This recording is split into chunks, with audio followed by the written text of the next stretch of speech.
अस्सलाम वालेकुम स्टूडेंट्स, आज हम करेंगे maths. As you all know कि इससे पहले आप लोगों ने मैथ की एक्सरसाइज 1.6 की थी। आज हम मैथ की एक्सरसाइज 1.7 स्टार्ट करेंगे और 1.7 का जो हमारे पास टॉपिक है वो है सेट्स। अब ये एक्सरसाइज स्टार्ट करने से पहले इसकी कुछ इंपॉर्टेंट टर्म्स हैं, उनको हम अंडरस्टैंड करेंगे, then we will move toward the exercise 1.7। सबसे पहले हमारे पास एक्सरसाइज 1.7 का टॉपिक है सेट, और यहाँ पर हम सेट की डेफिनेशन को डिस्कस करेंगे। यहाँ लिखा गया क्या, set is a collection of well defined and distinct object. Majority of the students को नहीं पता होगा कि वेल डिफाइंड या डिस्टिंक्ट यहाँ पर किस चीज़ को रेफ़र कर रहे हैं। तो यहाँ पर वेल डिफाइंड का मतलब है कि कोई भी ऐसी चीज़ जो क्लियरली उसके नाम से ज़ाहिर हो जाए कि हम इसकी बात कर रहे हैं, और डिस्टिंक्ट का मतलब है कि जिस चीज़ की हम बात कर रहे हैं उसमें मुख्तलिफ चीज़ें आगे भी अवेलेबल हो। एज़ लाइक आप लोग एग्जांपल ले लें एक ज्योमेट्री बॉक्स की, जो आप लोग मैथ में ज्योमेट्री के सेक्शन में यूज़ करते हैं। अब ज्योमेट्री का मतलब आपके पास एक ज्योमेट्री होगी, वो वेल डिफाइन होगी क्योंकि क्लियरली उसके नेम से आपको रिप्रेजेंट हो रहा है कि वो आपके पास एक वेल डिफाइंड ज्योमेट्री। और डिस्टिंक्ट ऑब्जेक्ट ज्योमेट्री में जो आपके पास डिफरेंट तरह की चीज़ें होती हैं, as like compass, as like scale, वो सारे इसके डिस्टिंक्ट ऑब्जेक्ट्स हैं। नेक्स्ट आपके पास है notation of a set. Notation का मतलब है कि आप अपने सेट को किस तरीके से जाहिर करेंगे। Sets are represented by capital letter. Capital letter वो आपके पास इंग्लिश की होगी, और जो इंग्लिश के कैपिटल लेटर होंगे वो ये आपके पास होंगे, जिसको मैं अंडरलाइन करूँ। आपने जब भी किसी सेट को लिखना है उसका फर्स्ट वर्ड रेफर करें कि वो आपका पास कैपिटल लेटर हो। वो ए भी हो सकते हैं, ए टू जी कोई भी वर्ड आप लोग उसको चूज़ कर सकते हैं। अब नेक्स्ट है the element of a set are written in a curly bracket and separated by commas. आपने प्रीवियस एक्सरसाइज में पढ़ा था कि हमने ब्रैकेट्स के बारे में पढ़ा था। अब वो यहाँ पर आपको ये बता रहे हैं कि जब आप अपने सेट को रिप्रेजेंट का मतलब है ज़ाहिर करेंगे किसी भी कैपिटल लेटर से, उसके बाद आप ब्रैकेट का यूज़ करेंगे, और जिस ब्रैकेट का यूज़ करेंगे वो आपके पास कौन सी ब्रैकेट होगी, कर्ली ब्रैकेट होगी। कर्ली ब्रैकेट में जो आपने अंदर इसके वर्ड्स लिखे हैं, कुछ इसको वर्ड्स कहेंगे लेकिन ये वर्ड्स नहीं होंगे, इनको हम एलिमेंट्स कंसीडर करेंगे। क्या कंसीडर करेंगे, एलिमेंट्स कंसीडर करेंगे। और इन एलिमेंट्स को जब हमने अलग अलग करना होता है, इनको हम कोमास से अलग अलग करते हैं, like A comma, B comma, C comma and D comma. Clear है आप सबको। नेक्स्ट आपके पास है ई। अब कुछ बच्चों को नहीं पता, उन्होंने यही समझना है कि टीचर ये ई तो हमारे पास अल्फ़ाबेट वाला ही ई है, लेकिन ये हमारे पास अल्फ़ाबेट वाला ई नहीं है। ये ई यहाँ पे बिलोंगिंग को रिप्रेजेंट करता है कि कोई चीज़ किससे ताल्लुक़ रखती है और कोई चीज़ किससे ताल्लुक़ नहीं रखती है। अब यहाँ पे ई बिलोंग्स टू, जब आपके पास ई लिखा होगा दैट्स मीन ये आपकी चीज़ किसी से ताल्लुक़ रख रही है। और ई के ऊपर जब आपके पास ऐसे एक बार लगी होगी, इसका मतलब होगा डज़ नॉट बिलोंग टू। अब जैसा कि आपके पास यहाँ पे लिखा हुआ है ए बिलोंग टू ए, अब ये स्मॉल ए का मतलब है कि ये कैपिटल ए से बिलोंग करता है। और ये आपके पास ऊपर इस चीज़ की एग्जांपल अवेलेबल है, जैसे कि आपके पास ए सेट था ना, इसमें आपके पास ए बी सी डी चारों वर्ड्स अवेलेबल थे, तो स्मॉल ए इसका मतलब पार्ट है कैपिटल लेटर का हमारे पास। अब नेक्स्ट है ई डज़ नॉट बिलोंग टू। अब हमारे पास यहाँ पे ए जो है हमारे पास क्या है, एक सेट है, और क्या कहते हैं इसमें हमारे पास ई अवेलेबल नहीं है, तो यहाँ पर हमने लिखा है ई डज़ नॉट बिलोंग टू ए। इसका मतलब है यहाँ पर ए बिलोंग करता है ए से। अब ये ए कैपिटल लेटर वाला और ये आपके सेट को रिप्रेजेंट कर रहा है, और ई डज़ नॉट बिलोंग टू ए, इसमें आपके पास ई नहीं लिखा हुआ है, इसका मतलब है कि ये ए से बिलोंग नहीं करता। अब नेक्स्ट आपका टॉपिक है एम्प्टी सेट। एम्प्टी सेट का मतलब होता है कि कोई भी ऐसा जिसमें आपके पास कोई भी एलिमेंट अवेलेबल नहीं हो, that is called as empty set. A set has no element.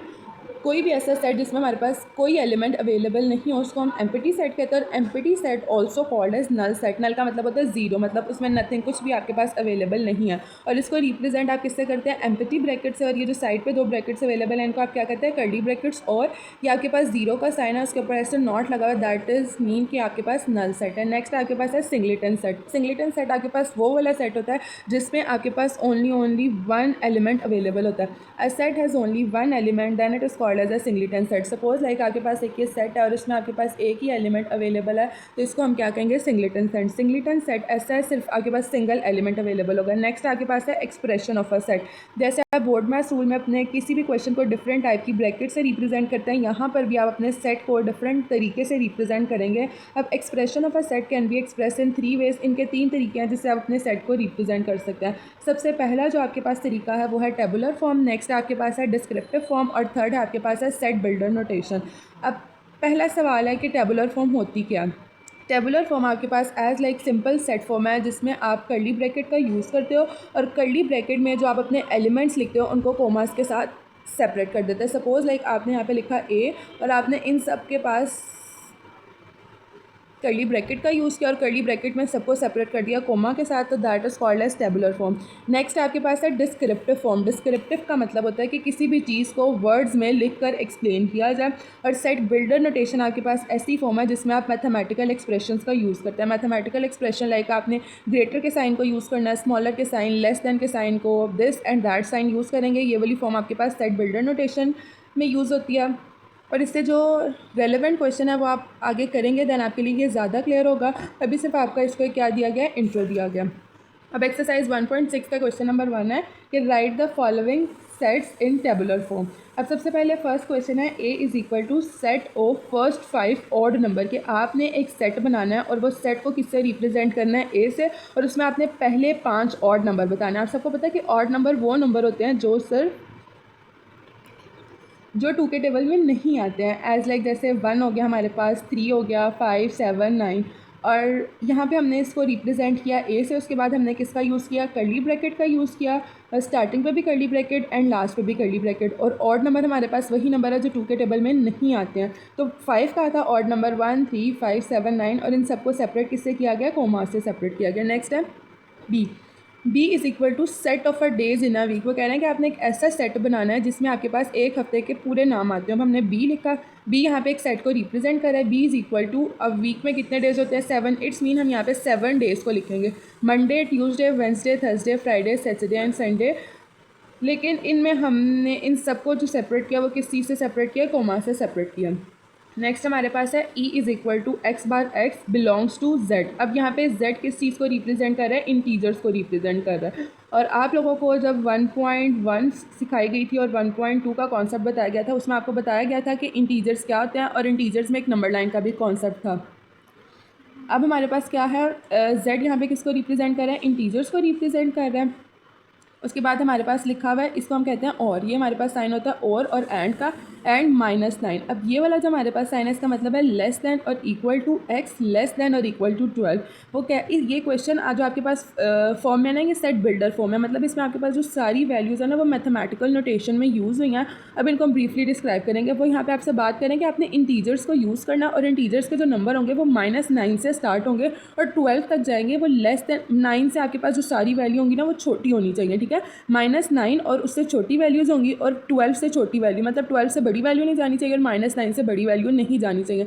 अब जैसा कि आप लोगों ने नंबर लाइन का एक कॉन्सेप्ट पढ़ा था, आपको पता है कि जो आपके पास सेंटर में ये वाली वैल्यू 0 होती है, इस साइड पे सारी आपके पास नेगेटिव वैल्यू होती है और इस साइड पे आपके पास पॉजिटिव वैल्यू होती है। तो यहाँ पर फिर इंटीजर्स का कॉन्सेप्ट है।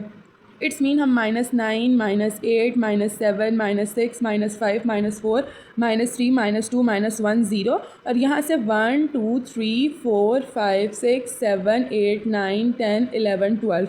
इस तरीके से ये जो सारी वैल्यूज़ होंगी उसको हम इस क्वेश्चन में लिखेंगे। अब ई हमारे पास यहाँ पर एक सेट को रिप्रेजेंट करेगा। ई इज़ इक्वल टू, यहाँ पर हम कर्ली ब्रैकेट का यूज़ करेंगे। -9 से वैल्यू स्टार्ट हुई थी, -9, -8, -7। अब सारी वैल्यूज़ लिखने की ज़रूरत नहीं है।